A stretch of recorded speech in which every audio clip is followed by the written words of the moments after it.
ఉప్పల్ వేదికగా జరిగిన high scoring మ్యాచ్లో సన్ రైజర్స్ హైదరాబాద్ ఘన విజయం సాధించింది. సమిష్టి ప్రదర్శనతో అదరగొట్టిన ఆరెంజ్ ఆర్మీ 55 పరుగుల భారీ తేడాతో రాయల్ ఛాలెంజర్స్ బెంగళూరుని చిత్తు చేసింది. అయితే ఈ మ్యాచ్లో ఓడినప్పటికీ మెరుగైన రన్ రేట్ కారణంగా ఆర్సీబీ పాయింట్ల పట్టికలో తమ అగ్రస్థానాన్ని పదిలంగా ఉంచుకుని క్వాలిఫైయర్ 1కు అర్హత సాధించింది. మ్యాచ్ అనంతరం మాట్లాడిన RCB captain Rajat Patidar Sunrisers పై గెలవడం కంటే పాయింట్స్ టేబుల్లో టాప్ ప్లేస్ ను కాపాడుకోవడమే లక్ష్యంగా తాము బ్యాటింగ్ చేశామని స్పష్టం చేశాడు.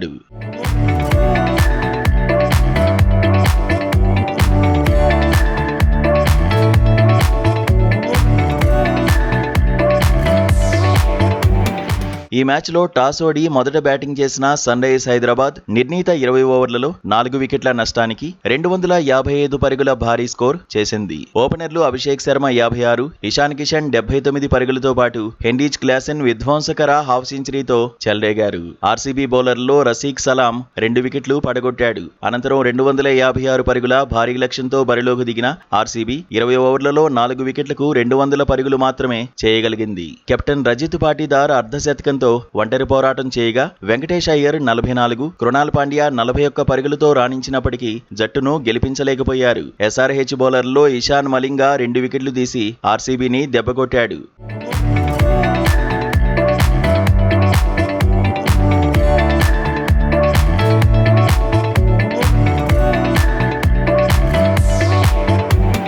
తమ ఓటమిపై సమీక్షించిన రజత్ పాటీదార్ ప్రత్యర్థి జట్టుకు 255 పరుగులు సమర్పించుకున్నప్పుడే తమ ఓటమి దాదాపు ఖాయమైందని అంగీకరించాడు. హైదరాబాద్ పిచ్ బ్యాటింగ్ కు అనుకూలించినప్పటికీ ఎస్ఆర్హెచ్ టాప్ 5 బ్యాటర్లు అసాధారణంగా ఆడి తమ బౌలర్లకు ఎలాంటి అవకాశం ఇవ్వలేదని ప్రశంసించాడు. ఇక రెండో ఇన్నింగ్స్ లో పిచ్ పెద్దగా మారకపోయినా హైదరాబాద్ బౌలర్ల స్లోయర్ బౌన్సర్లు పర్ఫెక్ట్ యార్కర్లతో తమను అద్భుతంగా కట్టడి చేశారని అన్నాడు. బౌలర్లు పిచ్ ను వాడుకుంటూ వేసిన ఆ వ్యూహాత్మక బంతులను బౌండరీలకు తరలించడం, భారీ షాట్లు ఆడడం తమకు కష్టంగా మారిందని పాటీదార్ చెప్పుకొచ్చాడు.